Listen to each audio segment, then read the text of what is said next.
আহনাফের আসার শব্দ পেয়ে হিয়া তাড়াহুড়ো করে কলটা কেটে দিয়ে ফোন রেখে দেয়। আহনাফ শুনতে পেলে আবার রেগে যেতে পারে। আহনাফ এসে হিয়াকে বলল, সরি এতক্ষণ তোমাকে ওয়েট করালাম। নিশ্চয়ই বোরিং হচ্ছিলে তাই না? না, মোটেই বোরিং হচ্ছিলাম না। আমি হলে অবশ্যই হতাম। আচ্ছা, যা বলতেছিলে এখন বলো। আমি শুনেছি একটা সময় ছেলে আর মেয়েকে আলাদা চোখে দেখতো মানুষ। এখনও অনেকে এরকম ভাবে। তারা ভাবে ছেলে আর মেয়ে একসাথে ঘুরতে পারবে না, আড্ডা দিতে পারবে না। আমি সবসময় এই নিয়মটা ভাঙতে চেয়েছিলাম। আমার ফ্রেন্ড একসাথে স্কুল কলেজে পড়েছি, ওদের সাথে আমার কোনো দূরত্ব থাকতে হবে?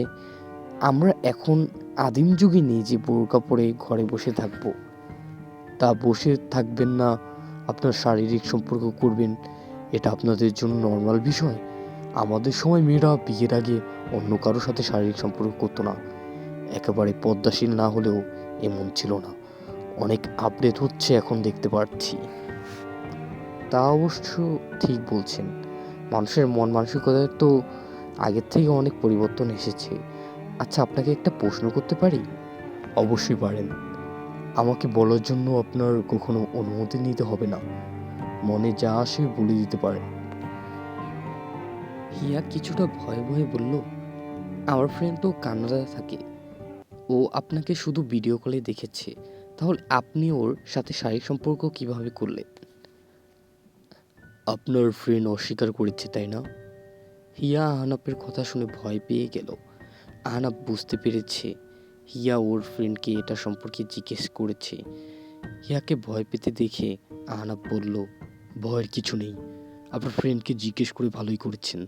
ওর মনে নাও থাকার কথা। কিভাবে? ভিডিওটা এআই দিয়ে বানানো। এরকম আরও কয়েকজন মেয়ের ভিডিও বানিয়েছি, একদম রিয়েল লাগলো আমার কাছে। হ্যাঁ, দেখে বোঝার উপায় নেই এটা এআই দিয়ে বানানো। এরকম কেন বানিয়েছেন? আমার ফ্রেন্ডের এরকম অ্যাডাল্ট ভিডিও বানিয়ে আপনার লাভ কি? ডার্ক ওয়েবে ছেড়েছি ভিডিওগুলো, সেখান থেকে ভালোই টাকা পাচ্ছি। বিজনেস করি আমি ডার্ক ওয়েব। কেমন বিজনেস?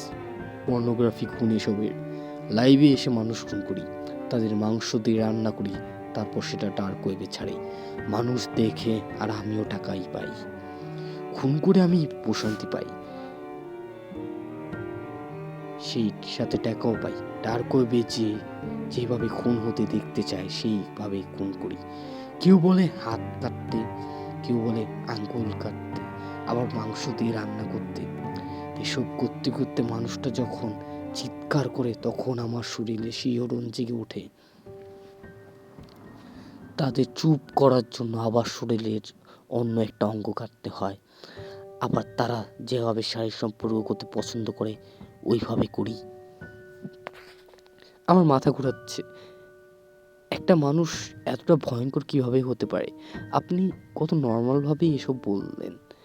একবারও আপনার আনইজি লাগলো না? এটা আমার কাজ, আনইজি লাগবে কেন? সবাই কাজ করে, আমিও তাই। লাইক জব এটা। আমি আমার জবে একদমই ফাঁকি দিই না। লাশগুলো কি করে? ফ্রিজে রেখে দিই। যখন রান্না করতে ইচ্ছে করে তখন সেগুলো ব্যবহার করি।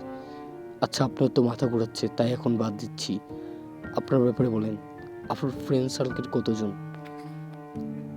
11 জন ছিল, এখন 10 জন আছে। তাদের ভিতরে 6 জন ছেলে আর 4 জন মেয়ে। স্কুল লাইফ থেকে আমার বেস্ট ফ্রেন্ড। একজন কোথায় গেল? অগ্নি দুর্ঘটনায় মারা গেছে। তাদের ভিতর কতজনের সাথে শারীরিক সম্পর্কে লিপ্ত হয়েছেন? 3 জন। বাকিগুলো বাদ দিলেন কেন?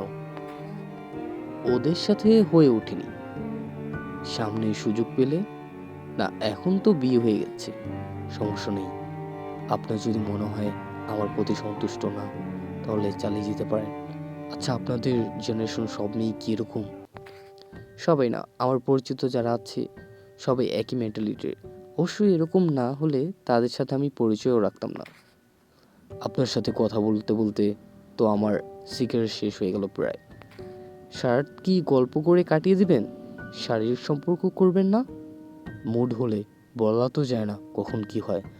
আমাদের জীবনটাই একটা অনিশ্চিত। আপনার কোনো ফ্রেন্ড নাই? বিয়েতে তেমন কাউকে দেখলাম না। আমি ছোট থেকেই একা থাকতে পছন্দ করি, তাই কারোর সাথে তেমন মিশতাম না।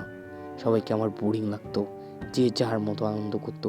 আমি আনন্দের জন্য আমার নিজস্ব খুঁজে নিয়েছিলাম, আমার রক্ত পছন্দ। কার কেউ আপনার এইসব ব্যাপারে জানে? ছোট থাকতে বাবা একদিন দেখেছিল আমি ডার্ক ওয়েব এসব দেখতাম। আমাকে 2 মাস মানসিক হাসপাতালে থাকতে হয়েছিল। অবশ্য ভালোই হয়েছে, কারণ সেই সময়টা আমি অনেক এনজয় করেছিলাম। সেখানকার এক নার্স আমার পছন্দ হয়েছিল। তার হাসি ছিল অনেক চমৎকার। সবসময় আমাকে বলতো আমি নাকি আবার সুস্থ হয়ে যাব। অনেক কেয়ার করতো আমাকে। 2 মাস পর আমাকে বাসায় নিয়ে আসলে আমি ওই নার্সকে মিস করতে লাগলাম।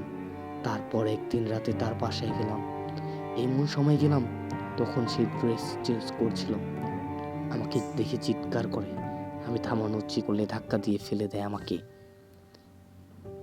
হিয়া ভয়ে ভয়ে আহনাবকে জিজ্ঞেস করলো, তারপর কি হয়েছিল? আমি প্রথমবার চোখের পানি ফেলি। চোখের পানি কেন? কারণ ওই নার্সের মাথা আমার হাতে ছিল। আমি এক দৃষ্টিতে ওর দিকে তাকিয়েছিলাম। ওর চোখে একটা মায়া ছিল। অনেক কিউট ছিল মেয়েটা।